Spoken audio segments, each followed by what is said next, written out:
राम श्री रामचरितमानस के किष्किंधा कांड के बाद आज हम प्रारंभ कर रहे हैं श्री रामचरितमानस का पंचम सोपान सुंदरकांड।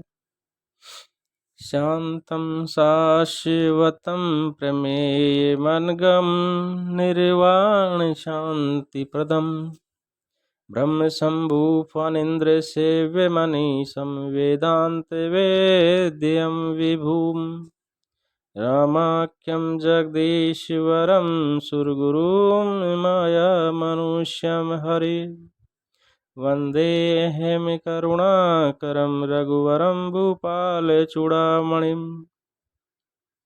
नान्यस्पृहा रघुपते हृदयेऽस्मदीये सत्यं वदामि च भवानखिलान्तरात्मा भक्तिं प्रयच्छ रघुपुङ्गवं निर्भरं मे कामादिदोषरहितं कुरु मानसं च अतुलितबलधामं हेमशैलावद्यं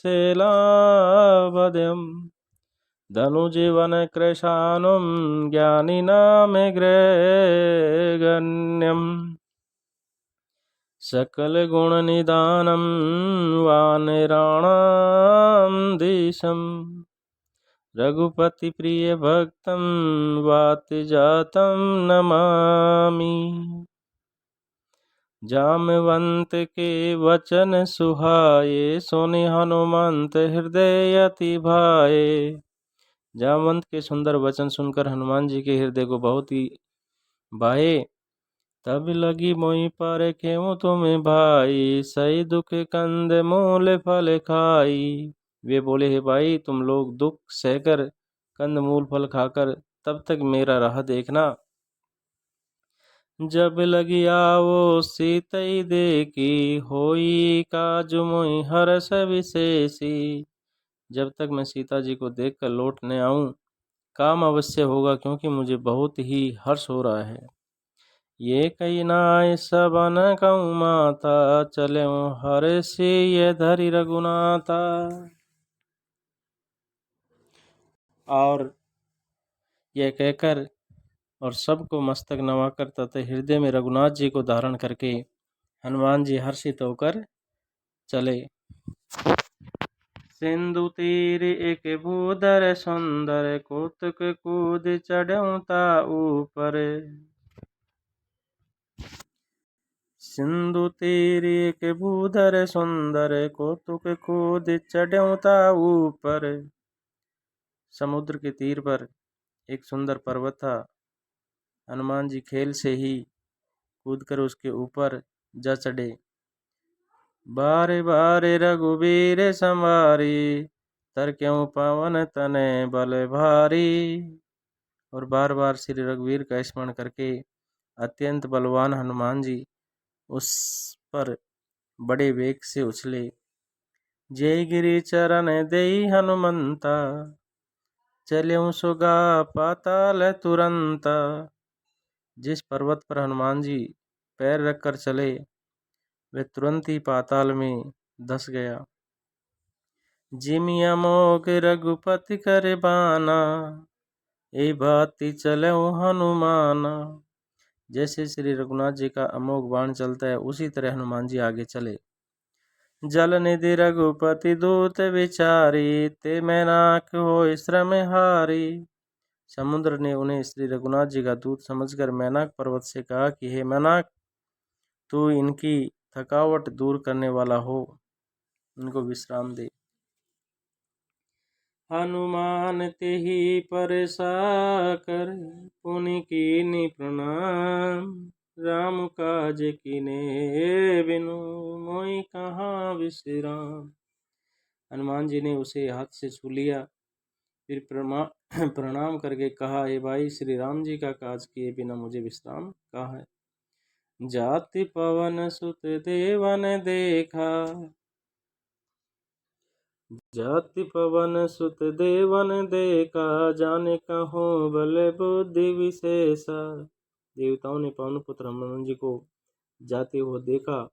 उनकी विशेष बल बुद्धि को जानने के लिए परीक्षार्थ उन्होंने सुरसा नामक सर्पों की माता को भेजा। सुरसा नाम अहिन के माता, पटई नहीं आए कहीं तेई बाता। उन्होंने सुरसा नामक सर्पों की माता को भेजा।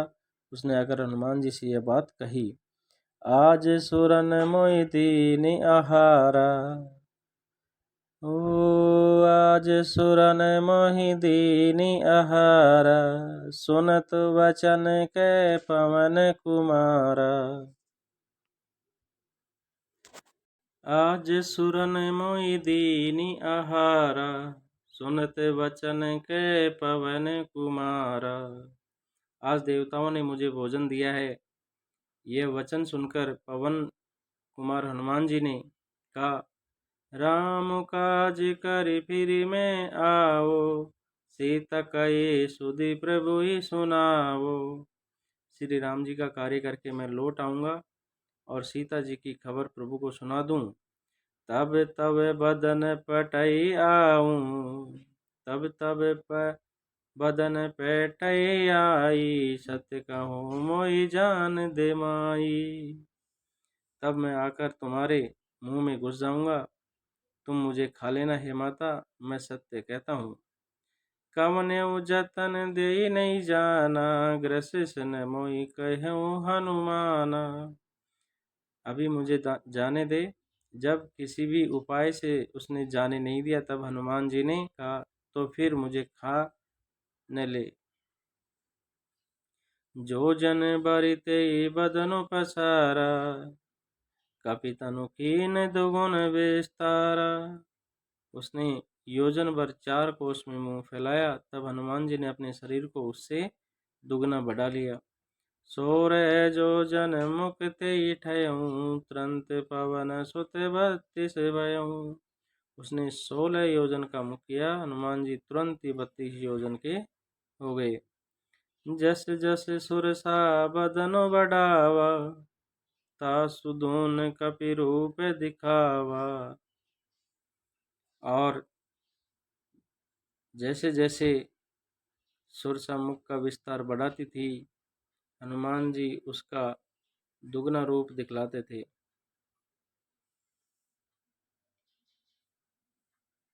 सत जो जन ते आनन कीना, अति लघु रूप पवन सुत लीना।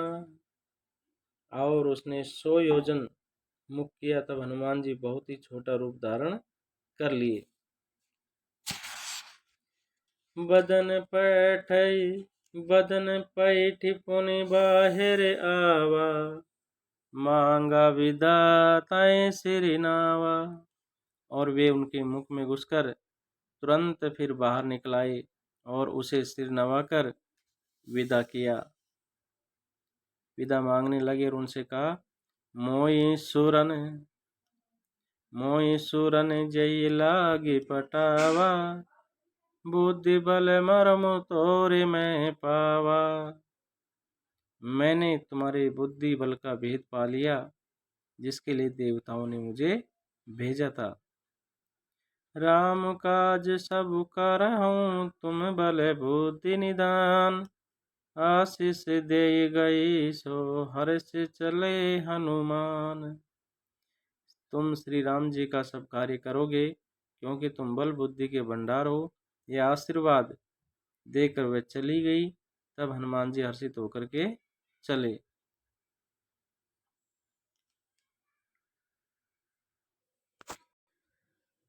निशिचर एक सिंधु महु रही, करी माया नभु के खग गही।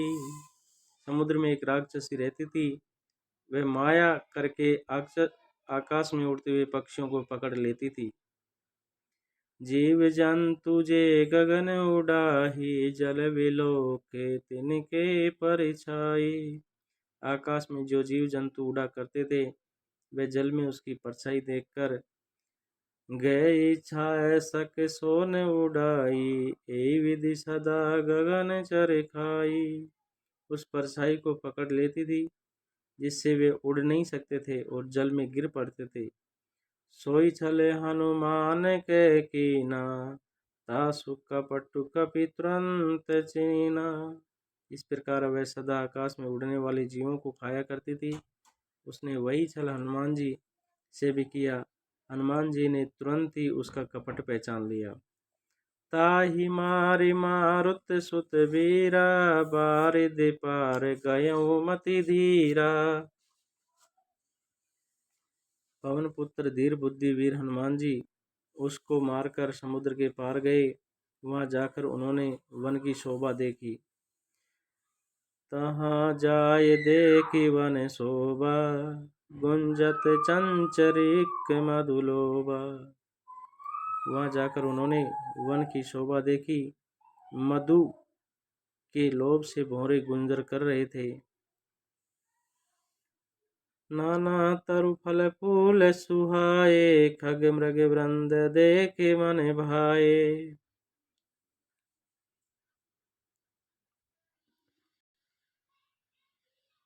नाना तरु फल फूल सुहाए, खग मृग वृंद देखे मन भाए। अनेकों प्रकार के वृक्ष फल फूलों से शोभित हैं। पक्षी और पशुओं के समूह को देखकर तो वे मन में बहुत ही प्रसन्न हुए। सहल विशाल देखिए के आगे, तापर दाय चढ़्यों भय त्यागे। सामने एक विशाल पर्वत देखकर हनुमान जी भय त्याग कर उस पर दौड़कर जा चढ़े। उमा ने कछु कपि के अधिकाई, प्रभु प्रताप जो काल ही खाई। शिव जी कहते हैं, उमा इसमें वानर हनुमान जी बहुत कुछ बड़ाई नहीं है, यह प्रभु का प्रताप है। गिरि पर चढ़ी लंका ते देखी, कई न जाई अति दुर्ग विशेषी। और पर्वत पर चढ़कर उसने लंका देखी।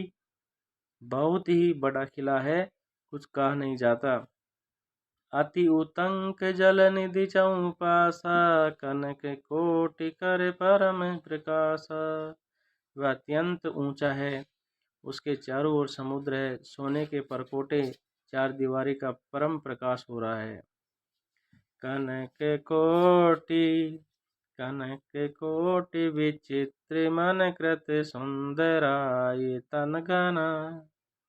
चौहट हट सुबट विधि, चारु रूपुर बहु विधि बना।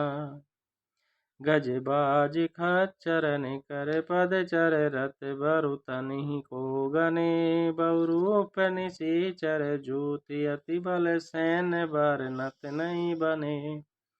विचित्र मणियों से जड़ा हुआ सोने का परकोटा है। उसके अंदर बहुत से सुंदर सुंदर घर हैं। चौराहे, बाजार, सुंदर मार्ग और गलियां हैं। सुंदर नगर बहुत प्रकार से सजा हुआ है। हाथी, घोड़े, खच्चरों के समूह तथा पैदल और रथों के समूह को कौन गिन सकता है। अनेक रूपों के राक्षसों के दल है। उनकी अत्यंत बलवती सेना वर्णन करते नहीं बनी। बन बाग उप वन वाटिका, सर कूप बापी सोहई। नर नाग सुर गंधर्व, कन्या रूप मुनि मन मोहई। वन बाग, उपवन, बगीचे, फुलवाड़ी, तालाब, कुएं और बावड़ियां सुशोभित हैं। मनुष्य, नाग, देवताओं और गंधर्वों की कन्याएं अपने सौंदर्य से मुनियों के भी मनों को मोह लेती हैं। कहु माल दे विशाल शैल समान, अति बल गरजही। नाना खारे न बिरई, बहु विधि एक एकन तरजही। कहीं पर्वत के समान विशाल शरीर वाले बड़े ही बलवान मल गरज रहे। वे अनेकों अखाड़ों में बहुत प्रकार से भिड़ते और एक दूसरे को ललकारते हैं। करी जतन बट कोटिन, विकट तन नगर चौदिसि रक्षही। कहु मई से मानुष धेनु, खरियज खल निशाचर भक्षही। यही विधि यही लागे तुलसीदास, की कथा कछु एक है कही। रघुवीर सर तीरथ, शरीर नहीं त्यागी, गति पे हई सही। भयंकर शरीर वाले करोड़ों योद्धा यत्न करके नगर की चारों दिशाओं में रखवाली करते हैं। कहीं दुष्ट राक्षस भैंसों, मनुष्यों, गायों, गधों और बकरों को खा रहे हैं। तुलसीदास ने इनकी कथा इसलिए कुछ थोड़ी सी की है कि ये निश्चय ही श्री राम जी के बाण रूपी तीर्थ में शरीरों को त्याग कर परम गति पावेंगे। पुर रखवारे देख बहु कपि मन कीन विचार, अति लघु रूप धर्यो निशि नगर कर्यो पैसार। मसक समान रूप कपि धरी, लंकई चल्यो सुमरे नरे हरि।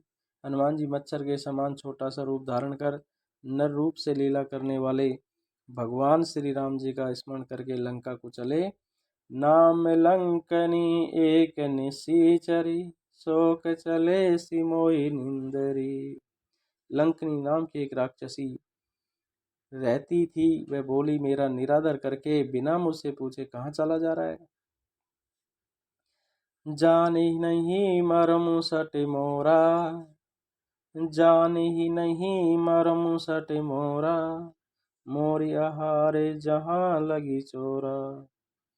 ए मूर्ख, तूने मेरा भेद नहीं जाना। जहाँ तक जितने चोर हैं वे सब मेरे आ रहे हैं। और महाकपि हनुमान जी ने उसे मुट्ठी का एक महाकपि हनी, रुधिर बमत धरनी ठनमनी। हनुमान जी ने उसे एक घूंसा मारा जिससे वह खून की उल्टी करती हुई पृथ्वी पर लुढ़क पड़ी। पुनि संभार उठी सोलंका, जोरी पानी कर विनेश शंका। विलंकनी फिर अपने को संभाल कर उठी और डर के मारे हाथ जोड़कर विनती करने लगी। वह बोली, जब रावण ब्रह्मवर दीना, अचल विरंच कहा मोई चिन्ना। रावण को जब ब्रह्मा जी ने वर दिया था तब चलते समय उन्होंने मुझे राक्षसों के विनाश की यह पहचान बता दी थी। बिकल होशिते कपि के मारे, तब जाने सुनिश्चिर संगारे। जब तू बंदर के मारने से व्याकुल हो जाए तब तू राक्षसों का संहार हुआ जान लेना। तात मोरी अति पुण्य बहुता, देखो नयन राम कर दूता। तात मेरे बड़े पुण्य हैं जो मैं श्री राम जी के दूत को अर्थात आपको नेत्र से देख पाई। तात स्वर्ग अपवर्ग सुख, दरई तुला एक अंग।